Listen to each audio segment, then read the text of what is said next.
Police శాఖకు విజ్ఞప్తి చేస్తా ఉన్నా, రెవెన్యూ శాఖకు విజ్ఞప్తి చేస్తా ఉన్నా, మిగతా అధికారులకు కూడా విజ్ఞప్తి చేస్తా ఉన్నా, అధికార దుర్వినియోగానికి మీరు పాల్పడకండి.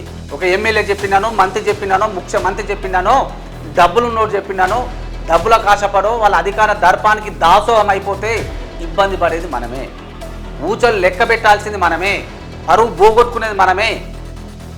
మరి మన బతికే ఆగమవుతుంది. కాబట్టి ఏ ముఖ్యమంత్రో, ఏ ప్రధానమంత్రో, ఏ ఎంపీనో, ఏ మంత్రో మీకు ఉద్యోగాలు ఇవ్వలేదు. కన్నా కష్టపడ్డారు, కళ్ళలో ఒత్తులేసుకున్నారు, చదువుకున్నారు, కాంపిటేటివ్ ఎగ్జామ్ రాసినారు, జాబ్ కొట్టినారు.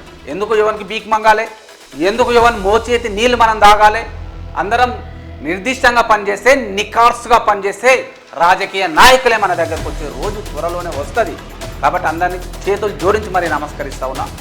ఆర్జీవీ మీడియా ఎవరికి వ్యతిరేకం కాదని మరొక స్పష్టం చేస్తా ఉన్నా. అధికారులందరికీ ఫ్రెండ్లీగా ఉండాలని చేస్తాం. అది ఎస్ఐ కావచ్చు, ఏసీపీ కావచ్చు, డిఎస్పీలు కావచ్చు, ఎస్పీలు కావచ్చు, కమిషనర్లు కావచ్చు,